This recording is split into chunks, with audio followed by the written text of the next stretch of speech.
All right. So once again, I'm Elizabeth Mount. I work with the Environmental Justice Practitioners Network from Denver, Colorado, and I'll be doing some of the tech for this.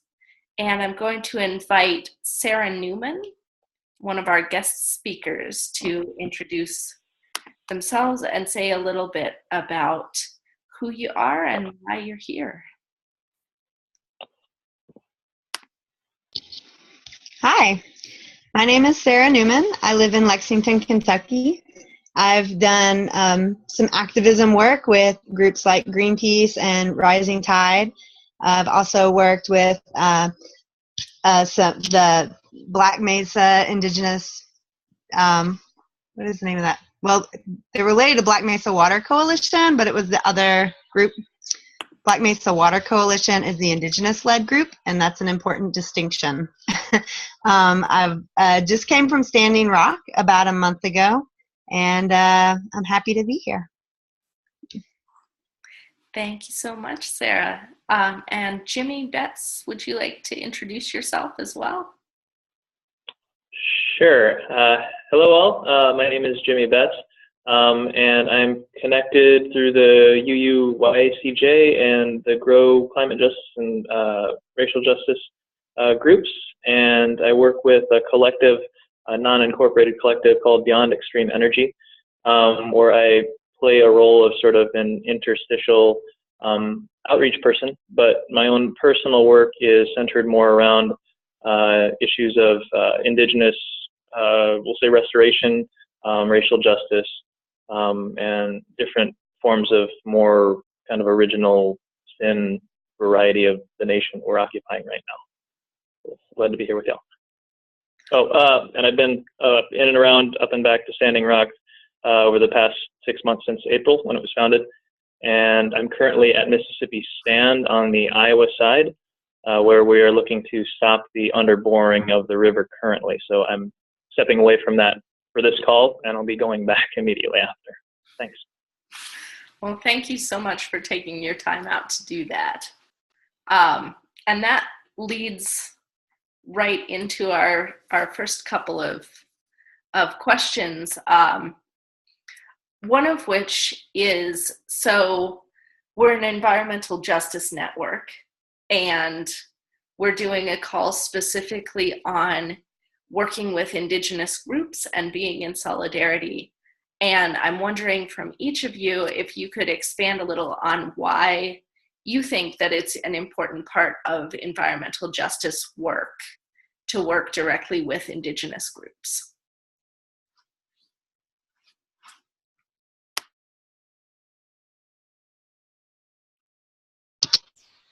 Okay, I'll start. I think one thing to keep in mind is that when we're working with any sort of environmental justice, we see that communities of color and poor communities are disproportionately affected by environmental degradation all over. So like even in North Dakota right now with the Dakota Access Pipeline, it was originally routed to go around Bismarck, and then it got rerouted to go near Standing Rock. And so you see that a lot, and you see a lot of things like what I was talking about in Arizona. You know, the Dene or Navajo Res is sitting on one of the largest coal deposits in North America, unfortunately, but then the way that that is being destroyed and the way people were forcibly removed around that, what you find in environmental justice work is people in Indigenous communities are disproportionately affected by it. And unfortunately, that's not something that the media really covers at all.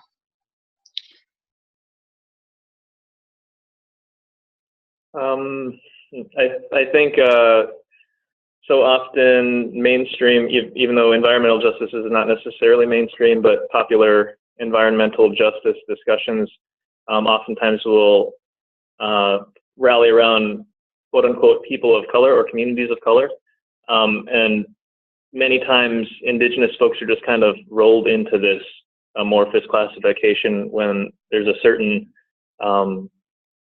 foundational piece that is missing here, because a lot of those Indigenous groups are surviving nations, unique nations that were here well before colonization and have survived through the colonization process and attempted ongoing genocide too.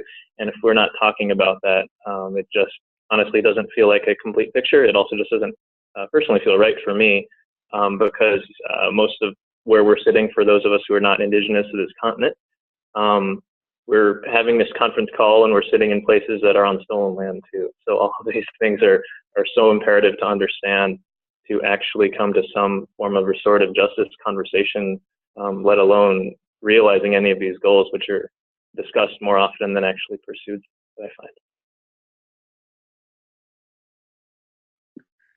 Yeah, thank you. And so I guess the particular Indigenous resistance that's been in the news a lot just lately is the Standing Rock resistance to the Dakota Access Pipeline, the hashtag #NoDapple. And could one of y'all give us like a 101 of what's involved in that? What are the issues at play? Well, I can chime in. This is Gary Pizon from Whidbey Island, Washington. We are, I'm saying we, my wife and I are co-facilitators of the Social Environmental Justice Council at the UU congregation of Whidbey Island. And we have long been climate justice activists, watching this train come down the track with increasing speed and for us increasing horror. Also have been students of causes, and delving into that, we realized that the path we're on is a cultural choice, not determined by our human nature. And Indigenous people are rooted people. We've discovered through working, through study, and working with intensively with the Lummies in particular up here on the Cherry Point project, and having the opportunity to do an intensive through the UU College of Social Justice a couple years ago. And, you know, it boils down to this. They know where their food comes from. And they recognize their responsibility to their ancestors to take care of the future generations. Now, having said that, you asked specifically about Standing Rock, and for a brief synopsis. Standing Rock evolved because of our preoccupation with killing ourselves through fossil fuel toxicity.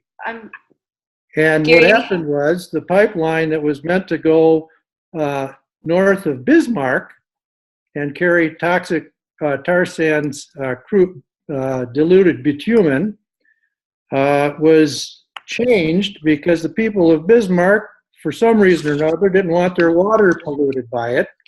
And so, in their wisdom, the planners decided to take it through the Standing Rock Reservation. And they did it very nefariously by circumventing the Corps of Engineers and the need for an environmental assessment by dividing the pipeline applications up into very small parts, which is why the Native Americans there, i.e. the Sioux tribe of Standing Rock, were not notified that this was happening. So now it's a crisis. The technical, but Gary, I'm going to actually ask that Psera and Jimmy talk a little bit more about what their experiences have been as actually being there.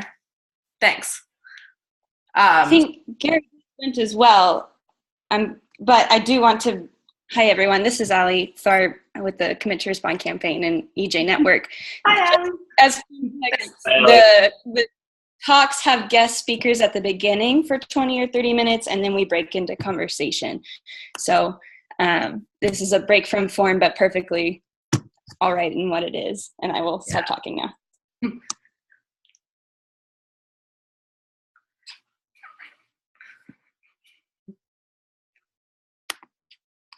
All right.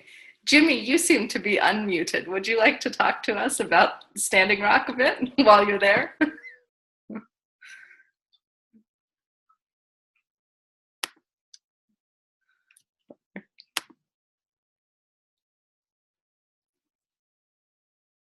Whoops. Hey, Jimmy, I can't hear you. I can't hear you.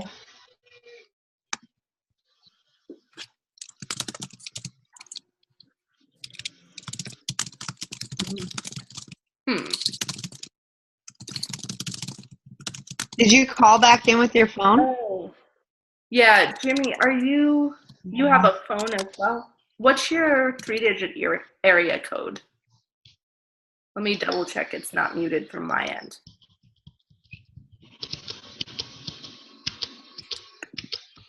I think he was 505.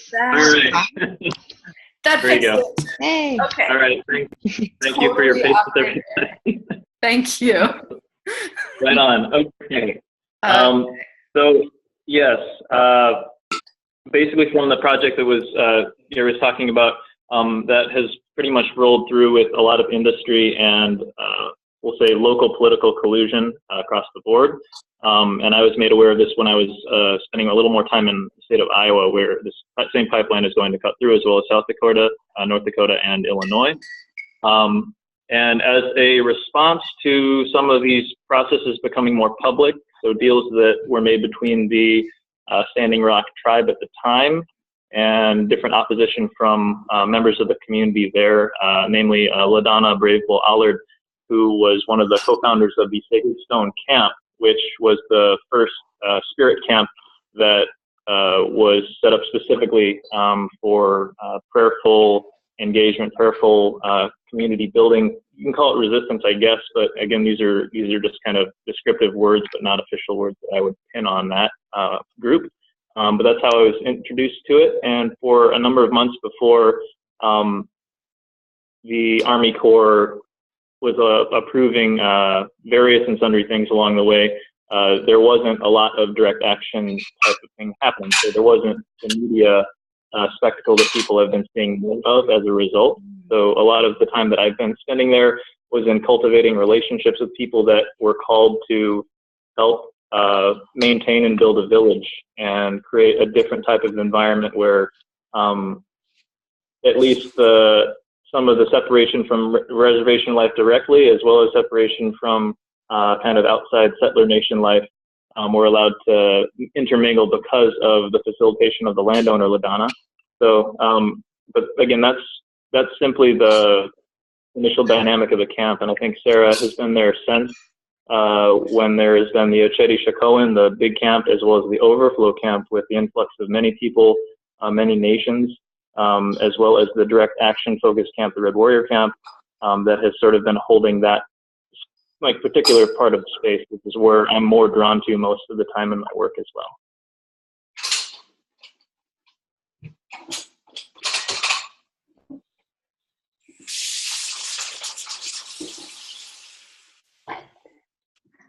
Yeah, I was there.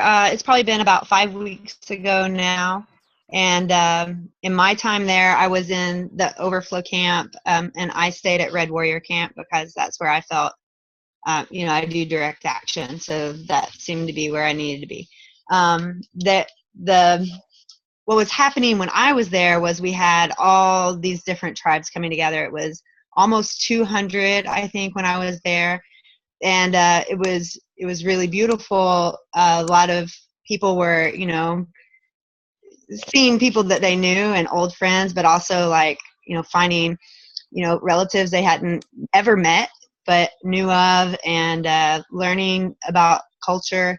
So it was very Indigenous focused. So I think that's something to talk about here. Perhaps is there's a lot going on at the camp that isn't just direct action. There's a lot of healing happening for the people, for the Indigenous people there, and that's a lot of what was happening while I was there. It was wonderful. Sir, were you there when the totem pole came through? I left when the totem pole was in Bismarck, so it was on its way, but I had to leave. I had to get my son back to school in New York.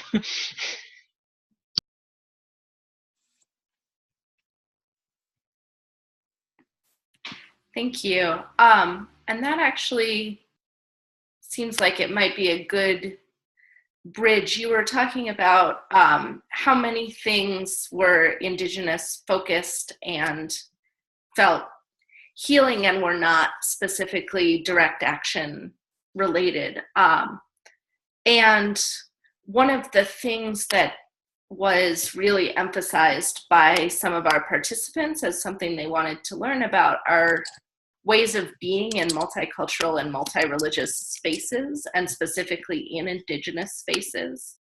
So I'm wondering if you could talk a little bit about what kinds of things really felt good and healing and useful about that space, and how you can interface with a space like that in appropriate ways.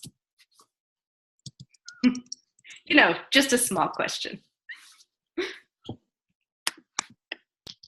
Yeah, that's a big question. I am Indigenous, and so that part of me had a lot of healing there.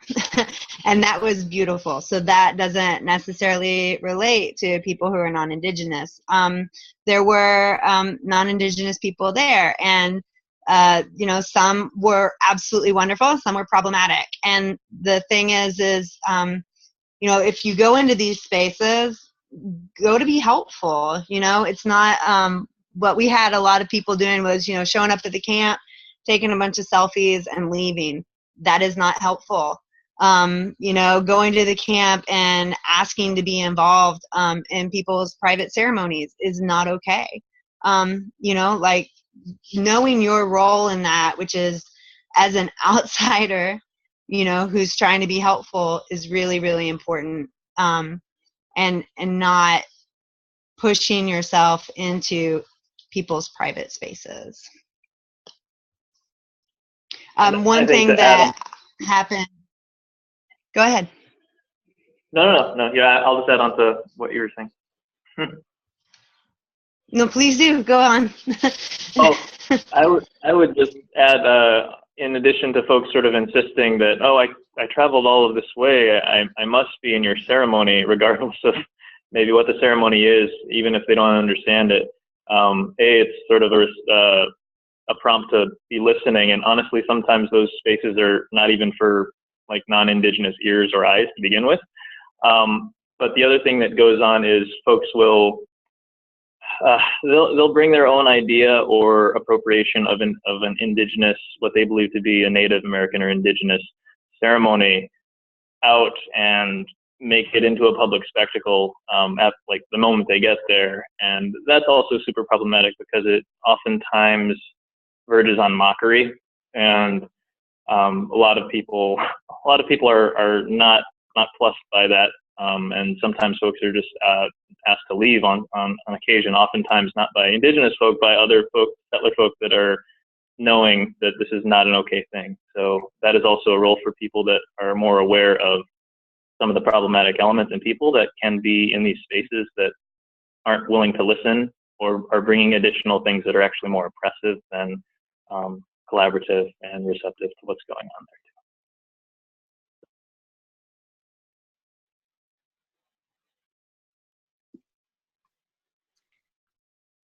there. Thank you. That's a super good point. Sarah, did you have more you wanted to add? I think it'll probably come up later anyway. If you want to keep moving through the questions. Yeah, for sure.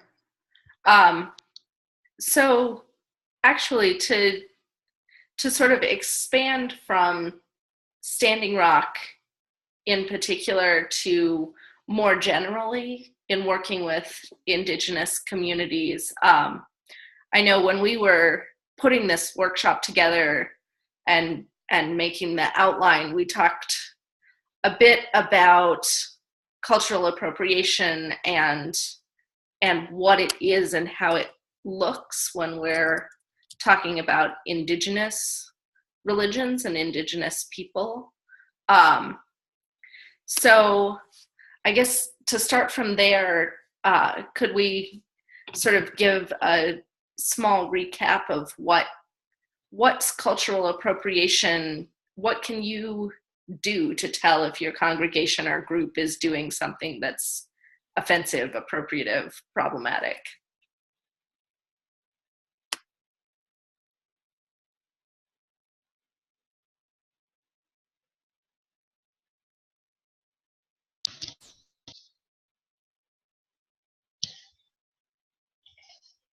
Well, what we talked about earlier in this was, you know, a feeling in your gut, first of all. Does this feel like cultural appropriation? I think is a really good starting point. You know, there's some obvious things that are cultural appropriation. And then, you know, even beyond cultural appropriation, just a culturally offensive, like Native mascots. That's terrible. But we also talked about, you know, having Elizabeth pointed out that, you know, like having RE making dream catchers is not okay. And, you know, situations like that. And how can your congregation, you know, learn about Native communities and Native cultures without appropriating? Mm-hmm.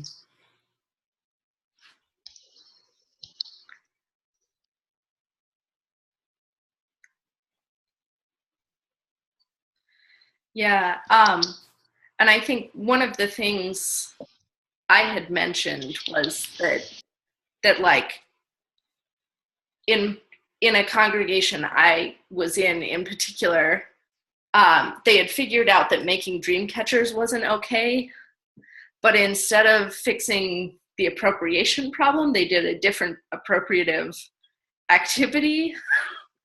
Like they sort of hadn't absorbed the deeper lesson of let's not make an Indigenous handicraft as a cute kid thing. So I think it's good to have like a deeper sense beyond a technical fix of what appropriation is. And then Jimmy, you had made a point about just telling people, hey, don't do things, just leaves a gap. So are there maybe better things to do instead? I wish this was like a protocoled science or something like that. I usually think of this now because I end up working with a lot of folks who are actively in a resistance campaign. So it's like, for example, no DAPL, no KXL, stop Spectra, a lot of the things that we don't want. And it is important to combine the building aspect as well as the obstructive aspect in the work. So when I do work with folks, if I have a choice, sometimes I don't have a choice.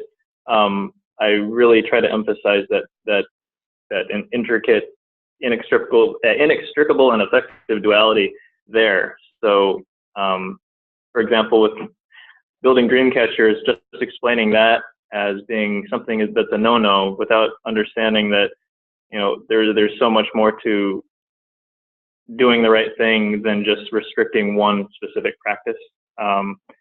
And I don't know that there's a set way of doing that aside from developing a deeper relationship with those cultures. And in some cases, those cultures may be very scarce, but in many, most folks can do a little bit of research. You can reach out within your own community, and oftentimes there are Indigenous people within your communities, even though they may not be out front advertising these things. And on top of that, some folks are very explicit about wanting to teach settler nation folk about the culture that they represent. And again, that is one person who is a representative of a culture, but not somebody who is representing an entire nation of people. Like one American Indian person doesn't represent every tribal nation at Standing Rock, for example. So that's an issue that comes out with folks that come back from Standing Rock right now, actually saying that, well, the elders told me to do X, Y, and Z, so you should do X, Y, and Z. And all of that runs into the issues of it's some form of tokenization, but it's hard for me to process it because I hear it used almost as a manipulation at times, especially when it's people that have been up there that aren't actually Indigenous doing the same thing. The elders told me as a white person or a settler person that we should be doing this, and trying to find ways to kind of reconcile that, make sure that you aren't accidentally appropriating another culture within another culture at the same time. So that scrutiny, that discernment should be extending in your daily practices as a congregational group. You should be questioning, you should be learning actively, not just assuming everything that what you're told is definitive for all Indigenous people or all other cultures that may not be represented in your own congregation too. I don't know if that is too meandering or not, but that's what I got for you right now. Yeah, for sure.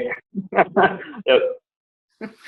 They're not easy questions, so I think it's a good start.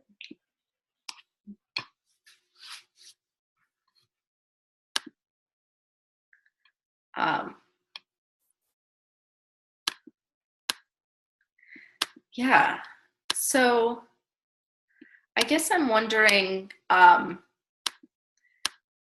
Sarah, I know it's been a little while since you've been to a UU service, but are there ways that you could see a worship service including information about Indigenous people and environmental justice work and solidarity that would be lifting up Indigenous voices and not being tokenizing or appropriative? Like, are there better practices you could think of? Absolutely. I think one thing that that I feel like really needs to be pointed out is that the information for how people want to be helped is out there. There's an ongoing update of lists of things that need to be done for Standing Rock, including supplies that they need, petitions that need to be signed, those kinds of things. And there are people, that travel that, there are native authors, there are native speakers that groups can tap into and bring in that are out there and want to share their knowledge and want to be a part of, that want to be a part of your congregation, not really part of your congregation, but want you to understand what's going on. A big problem that's happening is that native groups, struggles, statistics, all of that does not get covered by our national media. And so any help in spreading the word of what's happening in Indigenous, communities is pretty helpful.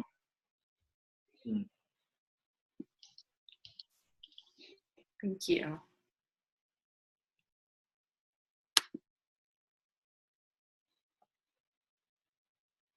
Yeah. So on that front, are there, I guess, do you have a couple of places that you could be like, if you need help getting to a place where you can find what Indigenous people need, here's a place to start? Sure. Simply, if you just go on Facebook and follow Standing Rock on there, there's a Sacred Stone Camp, there's Red Warrior Camp, are constantly updating lists of supplies that they need. There's the Indigenous Environmental Network, if you want to get tapped into stuff that's happening all over North America.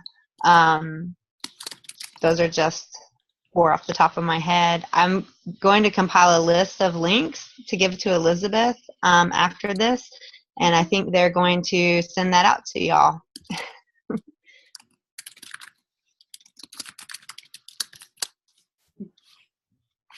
All right.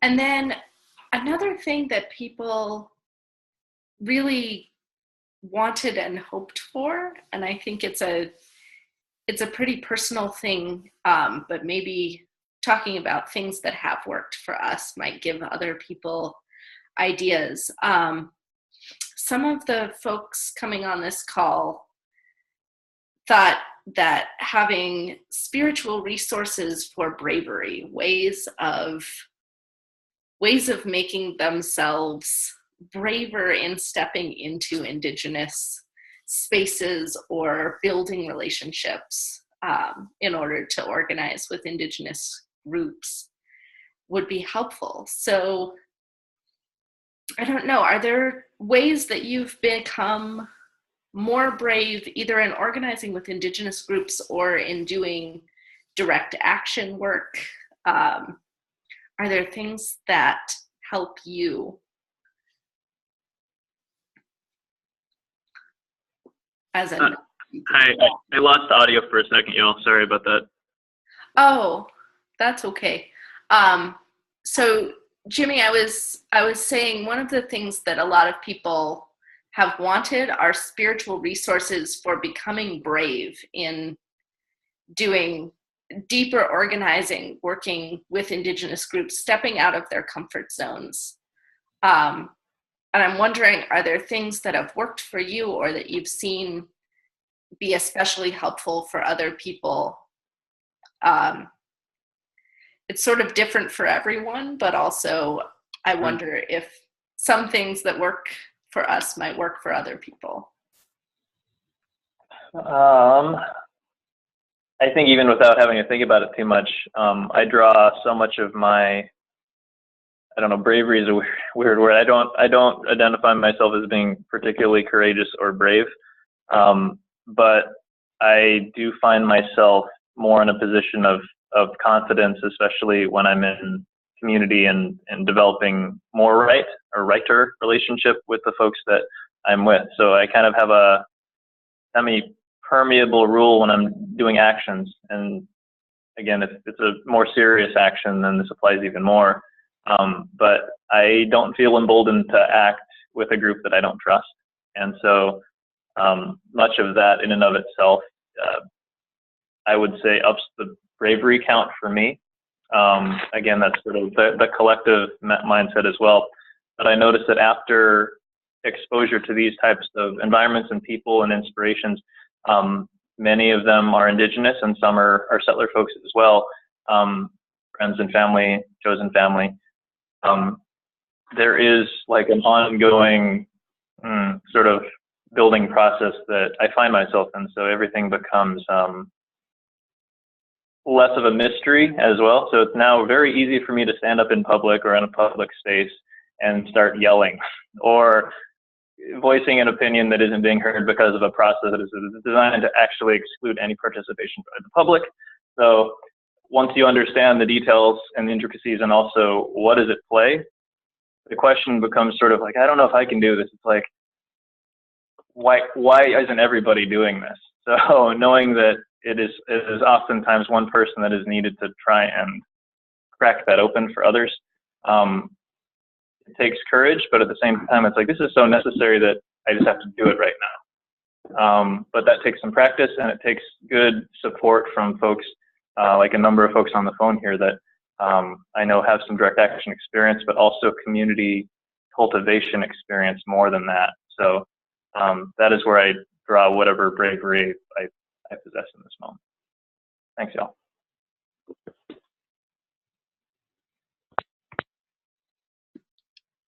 Thank you, Jimmy. Hey, Elizabeth. Yes. This is Karen Brammer. Yes. I'm wondering, Jimmy, I echo that the word bravery can be interpreted in so many ways. And as a white person, I realize what rings inside of me is that many of my white compatriots are really anxious about participating to support movements of Indigenous peoples or people of color because of our anxiety about racism. And I think one of the things that's really important for us as white people is to think about where our anxiety or quote unquote lack of courage might be growing from. And if it's an anxiety about making mistakes or doing something wrong, then well, first of all, we need to do our work around anti-racism, our white privilege, and learn more about how our white anxiety, some people call it white fragility, is really not helpful. And we can do that work on our own among us as white people.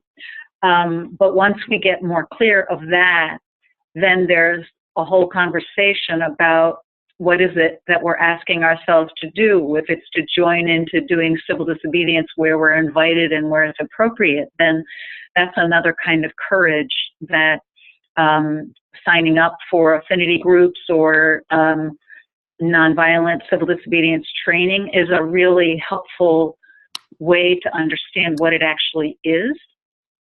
And then I know for myself, the bravery, if that's, if I'm thinking about it in the same way, would have to do with grounding myself in my own source, the source that I understand to be a sacred source way beyond myself. And that for Unitarian Universalists is going to look different for different people. And so finding, we've got lots of literature and we've got people within our own congregations and our own small group ministries, et cetera, and our ministers to work on some of that. But that is our own responsibility, and in community it can grow deeply once we understand our own grounding. So I think I've said enough, but I just wanted to bring that up. Thank you. Thank you. That's Karen. Really good clarity. Yeah, I realize I kind of glossed over the whole actions and community thing and totally left out the aspect of how important good training and repetition can definitely build confidence and bravery in that way too. So it is that kind of capacity. Thank you for reminding me. Yeah.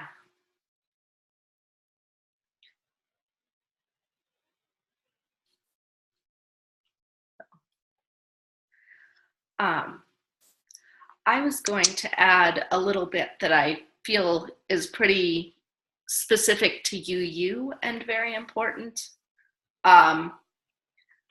One of the things that I think touches on many of these issues is that in Unitarian Universalism, it can be pretty easy to sample from a lot of other people's cultures without really deepening into our own.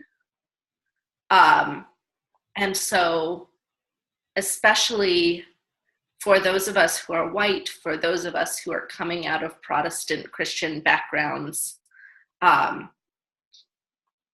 for folks who are UU because they came from a dominant culture church and were uncomfortable there, finding your place of comfort within your own wisdom texts, within your own sacred space, I think really gives a depth of understanding of what is culturally appropriate to yourself, which makes it A, less tempting to appropriate other people's things, and B, easier to recognize when it would be a problem for you, it probably is going to be a problem for another person. And it gives you something to go back to and deepen back into when you're nervous or feeling out of place, or when you've messed up, because you will, and that's okay, as long as you fix it. Could I add to that a little bit, maybe? Yeah, please do. I have a confession. I do work with other faith organizations that are trying to push the radical edge in their congregation, so I hope this doesn't give me away. But I was able to spend some time with the Church of All Nations, which is in Minneapolis area. And very specifically and explicitly, they have pastors from many different cultures and ethnicities. And part of their, delivery sounds weird, but very strong analysis on like white supremacy culture and how Christianity in particular has definitely played its role in basically founding that myth as well as upholding it. And so it is really important to kind of get those details in there. And part of their talk was involving decolonization, but more so for white folks to realize that the whiteness thing, the whiteness issue, whatever we're going to call that, is actually more of a detriment overall, because it strips so much of personal indigeneity from every single person that is identified as white. And I guess I personally identify as a settler in this country, but I'm also indigenous to Korea. So it's really complicated. And it just so happened this particular pastor was also a Korean American person. So hearing it from a person who has a similar experience as well as dealing with colonialism and white supremacy and capitalism all in one sermon was definitely very telling in terms of their progress that they're making. So I think finding ways to connect with other groups, maybe outside of the UU core, that are pushing that radical edge would be very helpful, because of how whiteness and kind of that settler narrative is involved with UU, as well as Christians, as well as many of the groups that came to settle and colonize at that same time. So there's a lot of strength that is building, but some of that will require a little bit of outreach as well, I think. So it's exciting because I'm able to see the edges here. So just something to hopefully inspire that folks are really pushing for what you're talking about here. Thank you. Mm-hmm.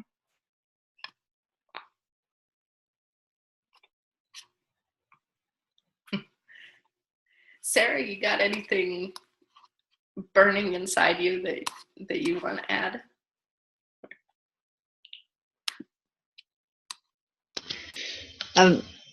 No, but I'll add on if you'd like me to. I really like what both of you just said. For me, I was raised Unitarian, and that is something I'm very thankful for, because it enabled me to find my own path. And so where I've come to with that at age 40 is that my spirituality is really personal, and it's really deep, and I get a lot of bravery from it, but it's not something that I can give away. It's not, I mean, if we all hung out and got to be friends, you could hear some of my thoughts, and maybe that would inspire you, but I can't in one night give you some spiritual tidbits on bravery. But I pull mine a lot from, I have children, and that's, very simply, we're passing this planet onto them. So when it comes to environmental activism, yeah, I feel like that is the least I can do as a parent for them, is to try to make sure they have a place to live.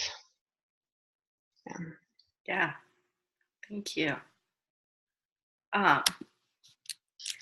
So at this point, if y'all have anything else that's feels like it needs to be said, we can do that, and then we'll go ahead and take questions from the audience. One thing we ask for all our participants, it can be a little easier sometimes to type your question into the chat box. So if that's easiest for you, please feel free to do it that way. And if not, you can also unmute yourself to ask a question.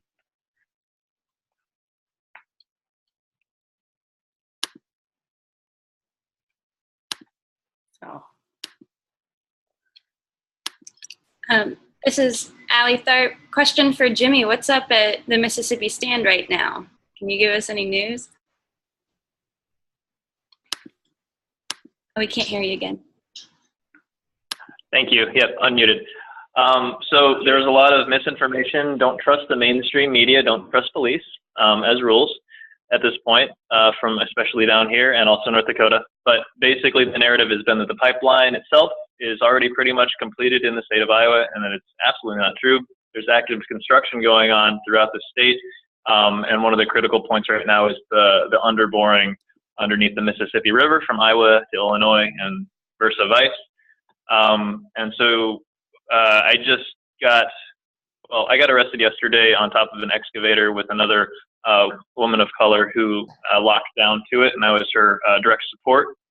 And they also picked up, as they've been doing across the pipeline resistance, they grabbed another media person who had a credentialed pass. So this is an ongoing issue of silencing media. So again, constitutional rights violations across the board. I can't talk about too many details because there's a certain security trust culture that's going on here too, but basically all three of us were arrested. I was let go for whatever reason, unexplained. They just got out this morning, so we've been kind of caring for them. It was not a good experience overall. Effective at shutting down equipment and construction for pretty much all the rest of their workday. So we shut them down for half a day there, and we're planning on ongoing campaigns. We just need more people who are able and willing to learn, or people who are prepared to come down with a team of folks that has a good trust and maybe some history too. So definitely a call out for that. And this will be going on until we stop it at this point. A lot of solidarity from North Dakota as well. So we've had delegations come down from there, and it's been kind of a back and forth of people going up and back and them coming down here as well. Other than that, right now, it's just planning.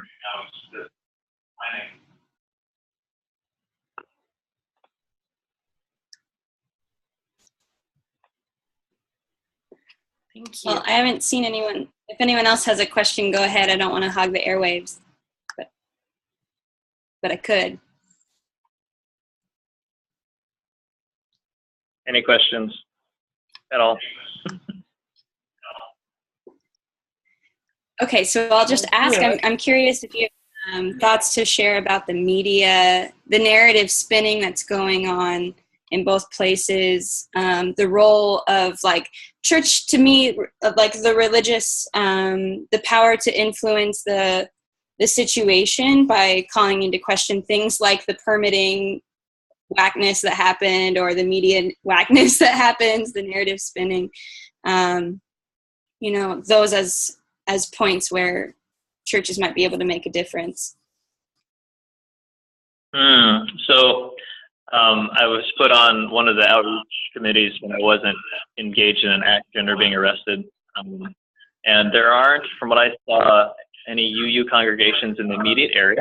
I've already looked into that. But fortunately, it seems as though most folks that are local, most churches that I've spoken with are opposed to it. So most are interested in solidarity work with us, whether it's hosting folks for meals or whether it's making sure that some of our citizens media people actually have a place to work, because we've already been evicted from a few different locations because of, well, to say the state. A lot of pressures silence media and make it very difficult for the story itself to get out and generate more attention. And again, they continue to use the label of like terrorists, and which is anyway. Well, this is another conversation. But either way, the police are basically using this as another tool to try and put the public against peaceful protest. And we actually were hassled at the jail outside of it today. We got it on film and everything. But following up with that, I got pulled over on the road and I got a traffic violation ticket for $200. So yeah, there's some really they're targeting very strong language I'd like to use right here, because I'm actually pretty angry about it. But there's some specific targeting of people, and they're calling in like paramilitary folks to start coordinating security. And it's basically in need of more people doing things down here, more media, more folks that can work in teams, build a community, and build beyond just one camp as well, if that makes sense. One of the ideas is that these projects are going on throughout the country. There should be more people coming together in community in this way, building together, learning how both to resist, but also how to actually reconcile differences, create right relationships with people in their community, as well as those who can travel to provide and offer skills where needed to. So that's the bigger talk that's going on in addition to resisting construction. Mm-hmm. Well, Jimmy, can I ask you a couple of questions? Sure, Gary. How many participants have you had there? Has there been any counter demonstrations or protests? And what alternative media has shown up to get the message out? Democracy Now!, for instance, has been covering Standing Rock very nicely. I'm wondering why they haven't been there for you folks. Write all those down? Sure. Can I go in reverse order on that one? I think I will. Okay. So one of the things that I heard about today, and this is probably just in the news otherwise, but we're in rural Iowa, so I don't always have the best connection, which is unfortunate because a lot of the work I do is social media oriented. So, but the news on the street is that Amy Goodman is going back to North Dakota to turn herself in and then fight the charges that are waged against her for being, I think it was trespassing, which that's pretty great. And that's something that just came up on my sphere of perception. But actually, another YACJ person, Lee Stewart, just mentioned that to me now. So anyway, shout out to Lee. The citizen media that has been doing a lot of great work, both up in North Dakota and down here in in Iowa on the Mississippi, is Unicorn Riot. And they are phenomenal folks. They've been arrested like 4 different times. So their members have been arrested 4 times just in this multi-state campaign. And so they definitely are developing their own narrative, counter-narrative to this, because again, this is again silencing the media, and I could see it being a much larger issue that Amy Goodman might be interested in partnering with. So that's something that they would be working out. But I'm going to let them know this as well. It's really, really, really important. In terms of the numbers, at least, because I haven't been here since the beginning. This whole Mississippi Stand, I guess, movement within the movement started with one person, one woman, Jessica Reznicek, who's also an Iowan Catholic worker background, who started occupying in a tent in a ditch right by where the drilling rig is going to be pushing underneath the river. So from that, though, enough publicity after she got arrested 6 times, over the course of a month, people sort of flocked in and were able to pick up, because in terms of building infrastructure for long-term work, one person can't just do that. So she's been able to kind of step back, which is great, and more people have been able to kind of share in that work. The numbers, though, I'm not sure. Definitely over 500 at this point have participated in some way. I think we had a delegation of 200 to 300 who came down from Standing Rock, and we'll have a few more in and out.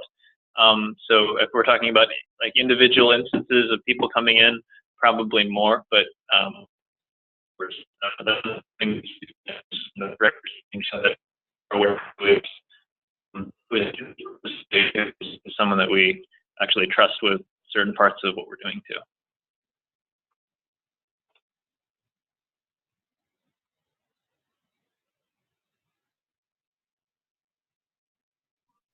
Well, I've got another question. I'll be going to Standing Rock on Monday, meeting up with Carlo there, who's a friend of mine. Carlo's back. Okay, great. Yeah. And hopefully taking Dana Lyons with me. You know Dana, he should be probably inspired to write a few songs to help the cause. But I was wondering what's going on there now, and what's the best way I can contribute. And just to clarify, you're talking about up at Standing Rock, Gary? Yes, exactly. Yeah, I live in Washington State, so I can take the train to Minot and get down there. So since you already know Carlo, and I saw Carlo the last 2 times I was up there at Red Warrior Camp, if that's where you're going, I know that they have their own brand of kind of security culture just to keep folks as safe and trusting among themselves as they can. I would say that since you know Carlo, and he has a longer history there than I do, specifically in that camp, definitely just keep in touch and see what he would recommend.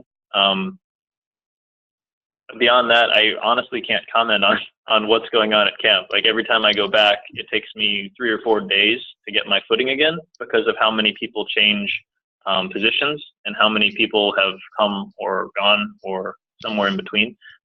So if you have some time, kind of take some time to sink in a little bit. Make sure you have plenty of layers because it's already really cold. So, but that would be my recommendation for sure. It's good to have at least one person who's active up there. Gary, check in with Karen at the Mandan UU congregation up there too. She'll be able to give you a lot more detail about what's going on. In fact, check with her before you go. All right. Yeah, I've already checked in with her and let her know that I'm on my way. As you know, Deb, we had a contingent from our area, including Dennis Reynolds, our minister, and Assistant Minister Capello from Quimper go. So I got quite a bit of insight and suggestions and advice from them. Yeah. Look, I'm looking forward to Bismarck. It sounds like the folks in Iowa need support too. Well, the thing that is this open discussion? Yeah. What we're actually going to do is we're going to break into breakout groups in just a moment. We're done with questions to participants. So would the two of y'all like to be in the same discussion room? It sounds like that might be a good way of doing that. Well, Gary already knows me, so. Okay. Well, actually, I'm quite curious about how the action is in Mississippi is proceeding. Yeah, right. I'm a pretty good networker, and I think of myself as a catalyst. And so if I know more about the big picture, sometimes I can, help facilitate support. So I'd like to be in with Jimmy's group. I think, Great. So, oh, go ahead, Elizabeth. Sorry, I just see Cindy said something in the group chat. oh, keeping everyone together. We've got about 12 participants. Can I have everybody just like give me a thumbs up or a thumbs down on being one big group? That's This is Karen. I'm on phone. I'm fine with that. okay. Yeah, my only hesitation to be one big group is that I've found that fewer people get to share their stories when we're all one big group. But that seems to be the will of the group.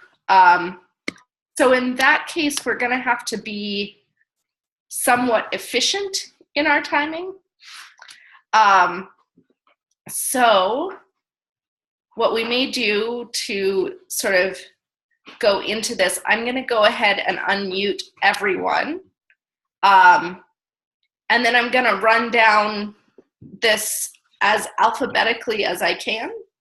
And if folks can just state your name and where you're from, and just a yes or no and tribal nation if you are working in solidarity currently with a group. But we're going to try and do this pretty rapidly so that we can actually get into a couple of discussion questions. So, good on that?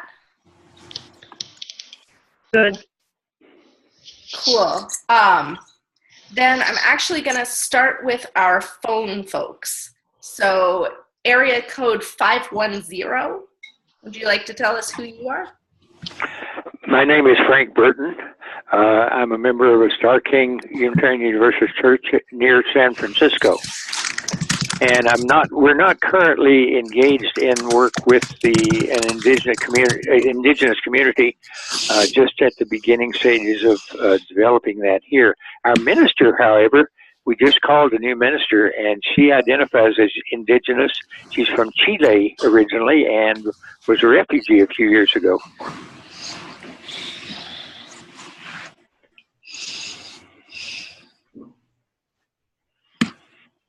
Muted, Elizabeth. Sure. You're muted, Elizabeth. Oops. You're muted. Thank you. So 515, I believe that's still Jimmy Betts, who continues to be at Mississippi Stand. So 603 area code.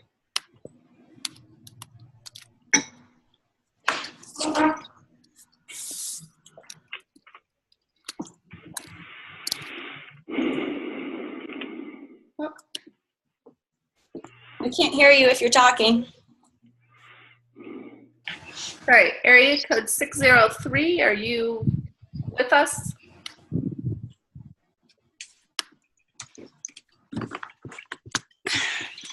All right, then we'll move to 703. How long are we expecting the call to go on? We'll be off at 9 Eastern, Okay. which is in about 20 minutes. Okay, thanks. Yeah, no problem. Hi, I'm 703 Marsha White from Accotink UU Church in Burke, Virginia, and we are not working with a group currently. All right. And Cindy Davidson, you're up. Thank you. I am in White Plains, New York, where I'm interning with the congregation here, and we are not. Can't hear you. I'm in White Plains, New York, north of the city, interning with the congregation here, and we are not working with an indigenous community. Okay. Deborah Cruz. Ooh, yeah, Deb Cruz. I'm with the Bellingham Unitarian Fellowship, and we are neck deep in Indigenous issues, and I'm also a board member of the Northwest UU Justice Network, so our Indigenous issues goes regional, national, and international. Lovely. Thank you. Gary, you want to tell us where you're at?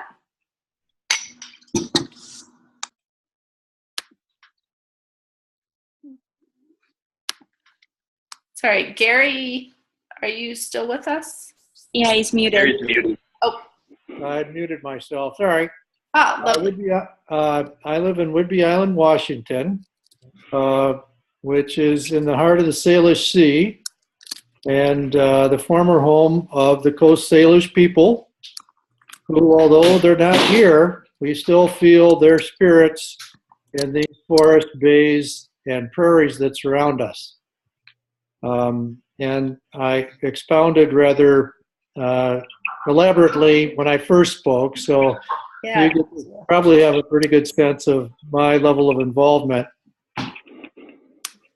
All right. Jesse Ford?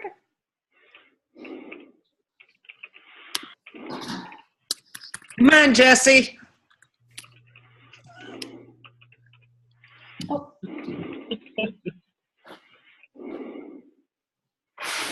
We're not hearing you, Jesse. Do you want to type into the chat box for us? How's that? Is that better? Oh, yes, gotcha. Okay, good. So, yeah, I'm in Oregon. I'm in the South country. I am, no? You're coming through really garbled, Jesse. Is that better? A little bit. I am in the Valley of Oregon.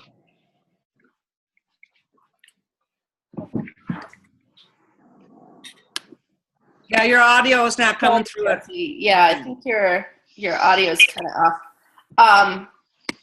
That's Jesse Ford from Corvallis, Oregon. Lovely. And you've got your intro in the chat box. Thank you, Jesse. Can we have Irene as well?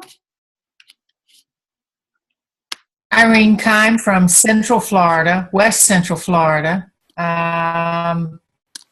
You've probably heard of the Seminoles, who are all over the area. We are not working with the Seminoles. It's a pretty strong hybrid tribe made up of various people who fled the Trail of Tears and other actions in our history and came together along with slaves who ran to the Everglades for freedom. In fact, I live where the Second Seminole War started, right behind my property.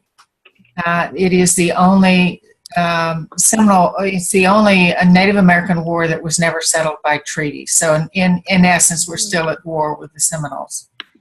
We have, however, had a young man from from Michigan come who has quite a bit of Native American heritage, and we did something a little different. We studied for 3 years. He gave us a talk every 2 months, starting with the definition of genocide and working through the real history of Native Americans in our country, and then down to his tribe. We did this because he was exploring his own heritage, which had never been shared with him. So that's as close as we've come to doing environmental justice work, that is voting on the doctrine of discovery within our little congregation after the training we got from our member about international genocide, and then specifically down to his tribe.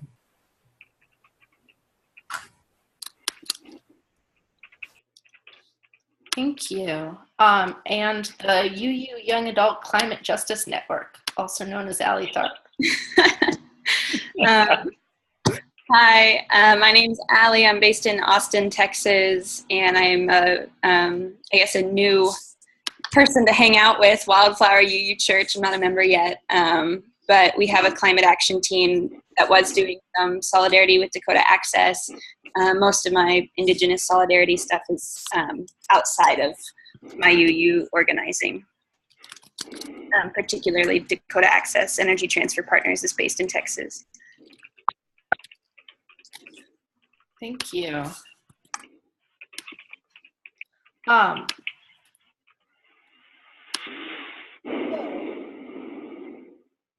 Do folks want to, we've got about 15 minutes left, so I think we can do one major question.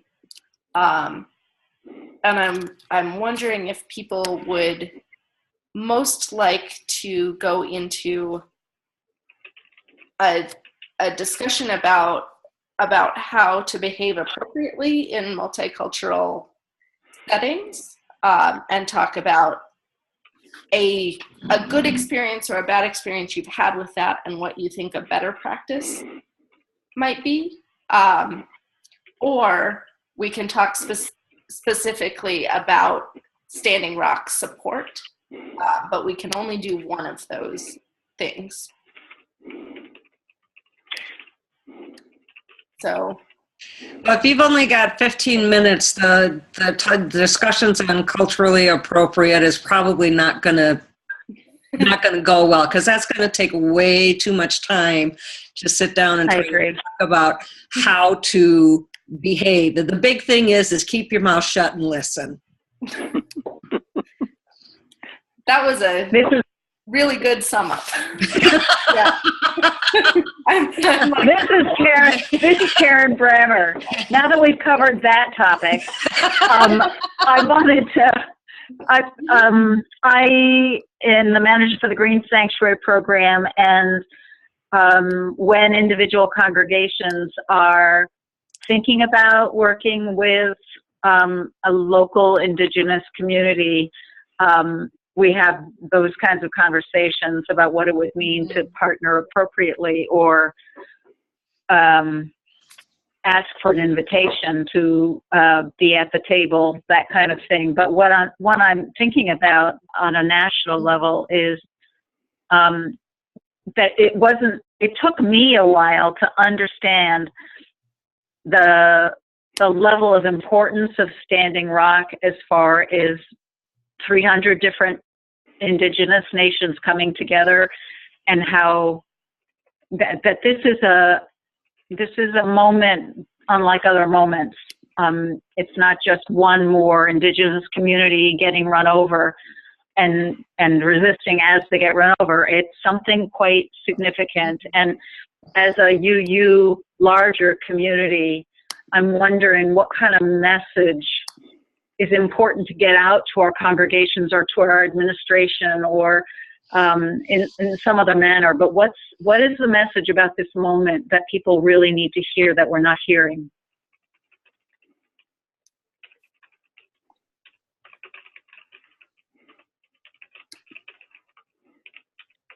Any thoughts about that?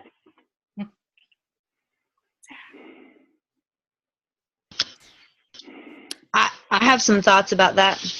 Yeah. I think one thing that I've heard from people from nations outside of Standing Rock who have gone to Standing Rock and been supportive of that, and like you said, there are over 300 tribes there, but there are so many issues affecting Native communities all across North America, and a lot of them are environmental issues. And I think that a fear that people have from other nations other than, the Dakota, is that people are focusing on what's happening with Standing Rock, and the things that they're fighting are getting overlooked. Or I think there might even be some like, hey, we've been fighting this thing for years and nobody's ever shown up. So great thing to do in your own community is, yes, certainly lift the voices of information you're hearing coming out of Standing Rock, talk about that. But also, I think it's so easy if you can look up tribes online. They almost all of the main tribes in North America have websites. So you can go on there and see what's happening, and you can, step in there. Not step in, that's the wrong word. But there's definitely like a list of things that, please help with this. Write these people. We're going to have a rally on this day. Show up. Yeah. Mm-hmm. Really good. Thank you. Yeah.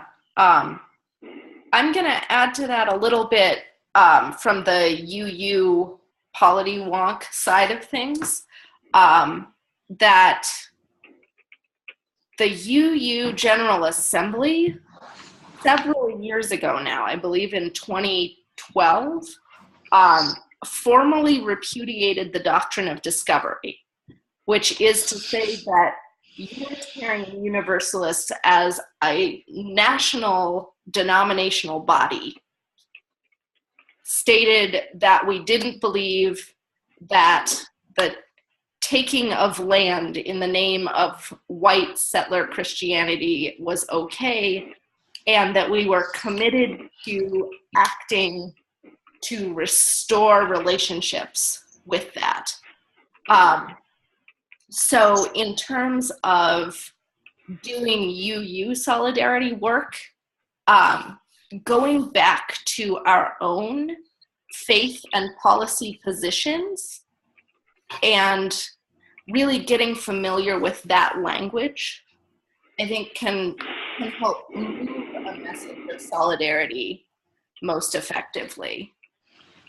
It tells people why we as people are there beyond we feel bad for being white, which isn't a super compelling message.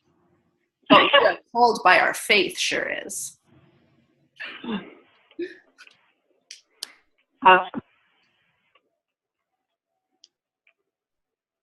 Allie, I think you're muted.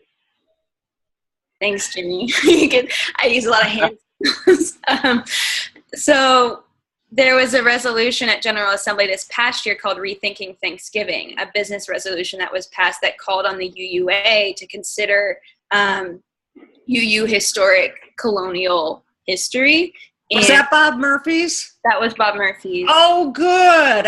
Couldn't find anything on that. Yes. It did pass. And good. So, there's that question of like, what is the UU association doing to really contemplate this? What's their process? And then I found it interesting to do the kind of statement about it next year when we have the election for a new UUA president, but that's the way it's written. So they'll say something at GA next year about this, and then we're looking at 3 years to 2020, and that was like a centennial marker Thanksgiving. So, there's a timeline there of 3 years of deepening thought and exploration. And I wanted to point to the Canadian Unitarian Council, which took a very intentional truth and reconciliation process and developed curriculums that a lot of Unitarians went through that were deeply transformative. And then they're also doing age-appropriate levels of that, making youth and young adult programs. So I really, really appreciate and want to uplift the work that our Canadian Unitarian Fellows are doing. And then also shout out to Deb and to Dee Dee with the Pacific Northwest Justice Network, developing coalition with the Native tribes across the U.S.-Canada border. And, we're in solidarity regardless of this little line right here that was developed through this colonization to protect the Salish Seas. And there's a lot going up there with the Kinder Morgan pipeline through Vancouver, and now Lilu Island had an Indigenous encampment on it for quite a while and is being opened up as a natural gas export terminal, supposedly. So I'm curious if Deb wants to talk about all the very many things going on. that would take a long time because you've got Unistoten Camp up there too, up in northern British Columbia, and there's just the whole environmental issue, especially and just climate justice in general. When it comes to Indigenous nations, you have fossil fuels, you have mining, you have logging, you have all kinds of crap that's impacting countless numbers of Indigenous communities, and so there's no lack of trying to find some way to get involved on those issues. We've been working a lot and within the Pacific Northwest in particular, but what we've found is that even though we're working on Northwest, we have so many ties with so many other things going on with like Standing Rock and all across the U.S. and even into the international scene. I mean, it can be overwhelming, and you can't talk about just one part of. One of the things that we were talking about is that we've been working with the Totem Pole Journey for the last several years, and you'll have to go look up totempolejourney.com if you want to see what that's all about. But one of the things that we were talking about after this particular journey is, at least for in the Northwest, we're going to be looking at doing kind of a webinar like this that's going to talk about particularly the pipelines and the First Nations. So that's going to be Canadian and U.S., all across the border, so that we can get people aware of all of the stuff that's going on. The Energy East pipeline in Canada was already known to have a possible impact on 52 First Nations. And that was just one pipeline across the border. And that did not include anything coming cross-border this way, or the Trans-Canada, and the Kinder Morgan, like Allie was saying, and all of the rest of this nonsense. So it's interlinked, it's interwoven, and very complex. Yeah, I wanted to bring up I'll try to be brief about it. We have a delegation going to the COP22 in Morocco to talk about the implementation of the Paris Agreement. And I was looking at the side events yesterday. There's a lot of side events this year about carbon credit markets with regards to forests and how those can impact Indigenous forest-dwelling communities, because they either need to join the carbon credit market or there's an interest that conflicts upon their where they live. Beyond just the extraction, now also the wilderness itself is being valued in a commodities market. So it's a very, very interesting, nuanced thing. We've got some shamans who have come out against it as an Indigenous spiritual perspective against this program, and it's a joint partnership between the United Nations, the World Bank, and international and state partners that want to participate.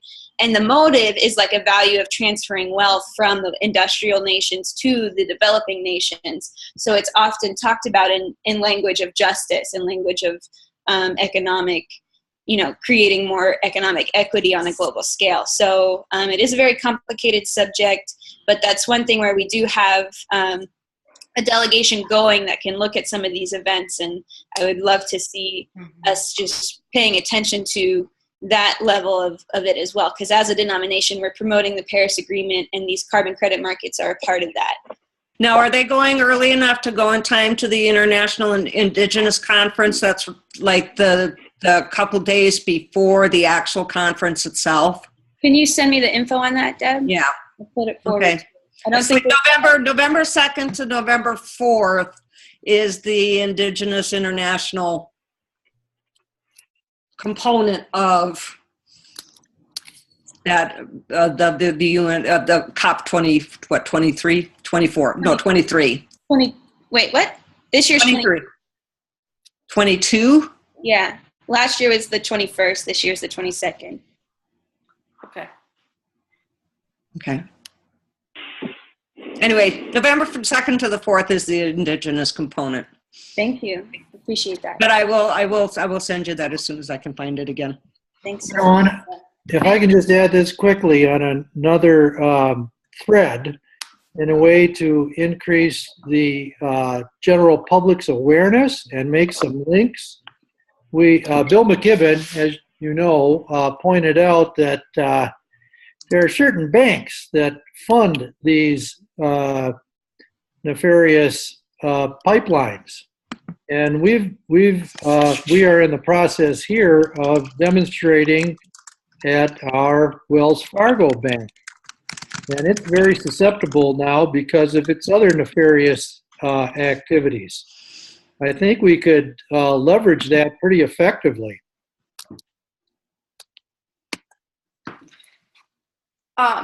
Jimmy, did you say you had a pretty good list of banks that are involved with that? Yes, actually, I just typed in one of the. Am I muted?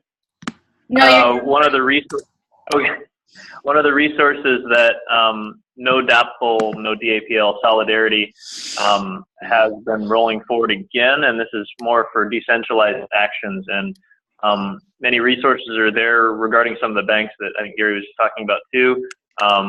And more recently, as of yesterday, Surge, so showing up for racial justice, has a meme specifically, and actually some organizing that's been going on to have people actually commit to moving their money out of banks. So it isn't now just saying, hey, people do this. It's literally, we have nearly 1,000 folks ready to go and do this. And so that's really powerful. It's been circulating pretty hard since, I think, yesterday evening or so. So that's one place to kind of keep looking to. I think I sent late some research tools as well, because these are mega banks. A lot of these are very large, but so many little fingers and arms and legs that are reaching into communities and building up other terrible industries that aren't necessarily related to fossil fuel extraction, even though everything is related to fossil fuel extraction, but may not be labeled that same way. So there are some research tools that might help folks in your local communities or congregations do some deeper work into where money is actually being invested that may not normally surface. So this is an example of the Dakota Access Pipeline resistance struggle being able to decentralize, and people are actually being informed about local issues that big banks and corporations have that are basically choking the life out of many people that y'all may not be in direct contact with because of, we'll say, white supremacy, we'll say segregation, any of these things apply.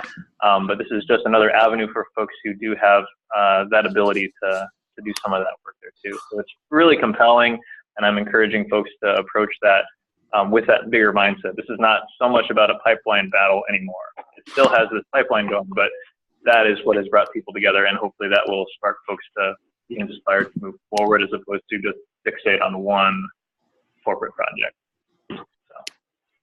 Lovely. Well, we have reached the end of our time. So Jimmy and Psera, thank you so much for taking the time to be on this call with us.